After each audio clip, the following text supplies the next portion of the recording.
सकाळी येताना खूप छान हिरव्या हिरव्या मस्त ताज्या ताज्या मिरच्या भेटल्या आहेत. आता मी हे मिरच्या मिक्सरवर काढून घेते. आपल्याला बनवायचं आहे शाबूचे सांडगे. शाबू आणि बटाटा मिसळून उपवासाचे सांडगे बनवणार आहे. आता मी सगळं अंदाजे घेणार आहे. अंदाजे मी एक मोठी आता ही डेट काढून मी मिक्सरच्या भांड्यात टाकणार आहे. मिरचीच्या ठेस्यामध्ये आता मी सेंधव मीठ टाकलं आहे. सेंधव मीठ टाकून परत मिक्सरवर काढून घेणार आहे. तर मी हे शाबू घेतला आहे. त्यात मी सेंधव मीठ टाकून फिरवून घेतला आहे हे. आणि हा बटाटा, हे बटाट्याची साल सगळी काढून यात मिक्स करणार आहे.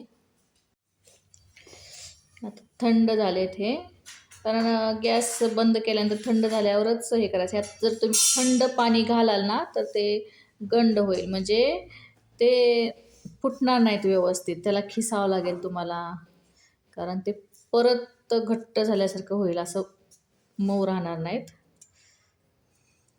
त्याला असं दाबून घ्यायचं आहे म्हणजे पूर्ण फुटेल. असं दाबून घ्यायचं म्हणजे हे सगळं तुटेल, ते सगळं तुटून जाईल. तुम्हाला खिसावं वगैरे लागणार नाही, खिसायची गरज पडणार नाही, सगळं तुटेल. ज्यावेळेस गोल असंच दाबून घेतलं ना, बटाट्याचं सगळं मऊ होईल आणि तुटणार. हे पाहिलं का, हे मऊ झालं आहे. आता त्याला खिसायची वगैरे गरज पडणार नाही, हे मऊ झालं आहे.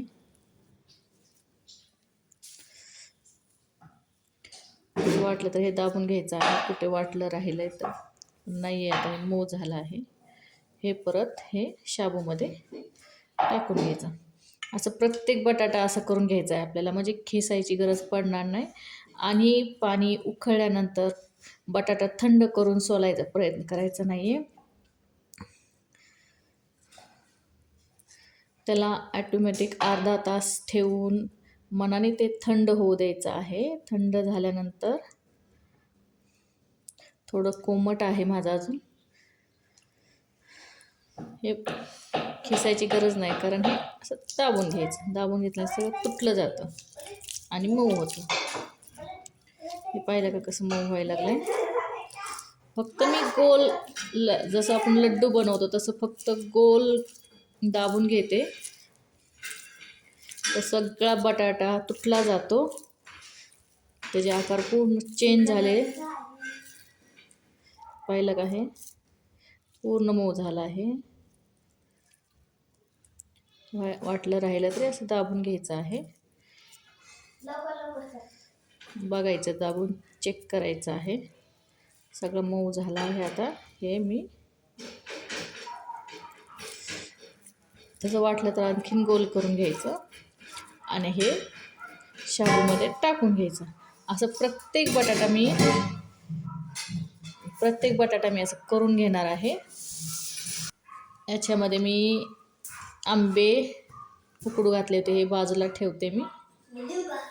ह्याला दुपारी मला पन्ह करायचा आहे, बाजूला ठेवून घेते आधी.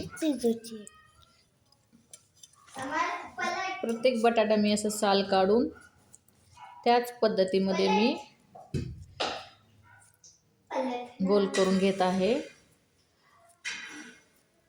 आणि ह्याचे खूप ह्याला भांडेही पडत नाही आहेत जास्त, आणि मॅश करायला वेगळे भांडे, ठेवायला वेगळे भांड्यांचा जास्त पसारा नाही मांडायचा आहे.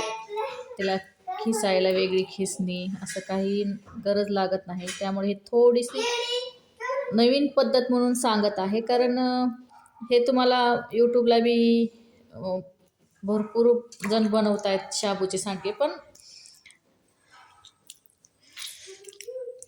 थोडंसं नवीन काहीतरी म्हणून मी दाखवते, ज्याला आपण सुचतं नवीन, कारण हे पद्धत नाही कुठे. हे थोडंसं फोडून घ्यायचं. आता हे पूर्ण फुटलं आहे, ते असं लड्डू बनवून घ्यायचा. किती मऊ झाला आहे बघा. हे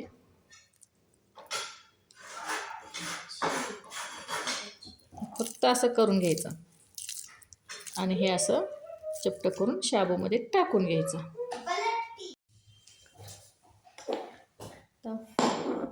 पहिले आपल्याला हे झालं आहे. आता ह्यात तिखट टाकायची वेळ आहे. आपण सेंधव मीठ टाकून घेतलं. तो उपासाला साधं मीठ नाही चालत, सेंधव मीठ चालतं म्हणतात शक्यतो. सोमवारला तर मीठ चालतच नाही. आता हे हिरवी मिरचीची पेस्ट मीठ टाकून वाटलेली हे त्याला मिसळणार आहे. आता हे मिसळते सगळं. बटाटा खूप छान मॅश झालेला आहे, कारण बटाटा खूप छान उकडला ना तो मॅश खूप छान होतो. काय बन सांडगे खूप छान झालं आहे. हे मिक्स झाल्यानंतर मी टेस्ट बघणार आहे की आपलं तिखट मीठ बरोबर आहे का.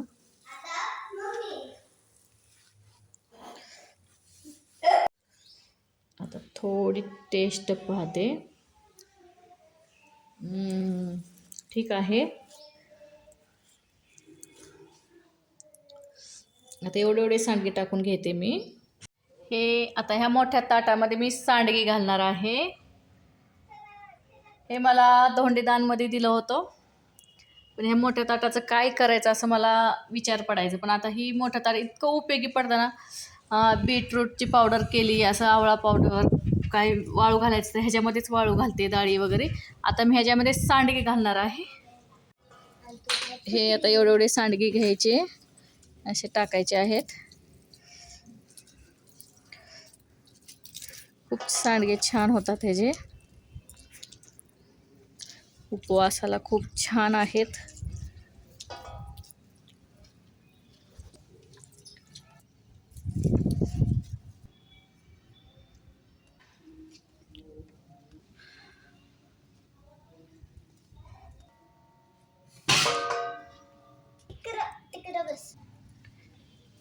आता आपलं ताट भरलेलं आहे गच्च. आता मी हे उन्हात काचे खाली ठेवणार आहे, कारण ह्याच्यावर धूळ बसणार नाही आणि पक्षी बी येणार नाहीत खायला. खूप छान भरलं आहे. आता हे ठेवून दाखवते. स्लॅबवर असं पाणी सोडलं आहे, इथं खाली झाडांना पाणी जात आहे. आणि पाहिलं का आता मी धुवून घेतली होती काच, आणि या काचेखाली मी आता हे ताट सरकावत आहे. अजून 2 ताट बसतात ह्याच्याखाली. मस्त. आता हे ह्याला विसरलं तरी काही प्रश्न नाही, कारण हे काचेखाली झापून राहतं आणि वाळूनही निघतील. आता मी आले आहे टेरिसवर. आता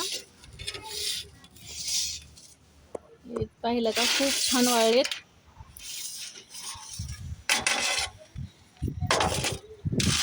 खूप छान वाळत. हे सकाळी बीट पण ठेवलं होतं. हे बीटरूट सकाळी खिसून ठेवलं होतं, आता वाळलेत. ह्याची आपण पावडर बनवूया. ही पावडर आपण चेहऱ्याला लावायला, कुठले भाजीमध्ये टाकू शकतो. भाजीमध्ये असंही टाकू शकतो, त्याला खिसलेलं. त्याला पावडर करायची गरज नाही. खूप छान सुकलेत. आता एकत्र करून घेतोय हे. आता आणखीन 1 दिवस सुकवणार आहोत.